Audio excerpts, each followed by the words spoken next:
अनेक वर्षांपासून जिल्ह्यातील भूमिहीन अनुसूचित जाती व जमातीच्या नागरिकांनी स्वतःच्या पोटाची खळगी भरण्यासाठी शासनाच्या विनावापर पडून असलेल्या पडीक जमिनी लागवडीखाली आणल्या असून त्या जमिनीच्या भरोश्यावर आज ते परिवाराचा चरितार्थ चालवत आहेत।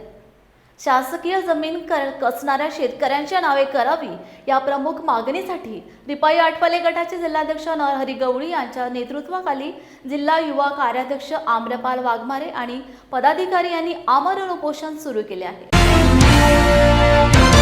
आज या ठिकाणी Republican party of India Athawale पक्षाच्या वतीने संपूर्ण बुलढाणा जिल्ह्याच्या वतीने जिल्ह्याचे अध्यक्ष आदरणीय नरहरी दादा गवळी यांच्या प्रमुख मार्गदर्शनाखाली जे काही लोक शासकीय जमीन कसत आहेत तरी शासकीय जमिनी कसणाऱ्याच्या नावावर झाली पाहिजेत यासाठी आज आमरण उपोषण या ठिकाणी जिल्हाधिकारी कार्यालय यांच्या समोर चालू केलेलं आहे। आणि आमची शासनाकडे मागणी असेल की आम्ही 1972 सालापासून ते आजपर्यंत सातत्यानं आमच्या परिवाराची व आमच्या संसाराची उपजीविका भागवत असताना शासनाने अचानकपणे आमच्या जमिनीवरती एक सौर ऊर्जेचा प्रकल्प या ठिकाणी होऊ घातला आहे। आणि या सौर ऊर्जेच्या प्रकल्पामध्ये आमच्या ताब्यात वैती असलेल्या उभे पीक असलेली जमीन या ठिकाणी आम्हाला गमावी लागत आहे। आणि ही जर जमीन आमची गेली तर उद्या आमच्या परिवारावरती उपासमारीची वेळ आल्याशिवाय राहणार नाही।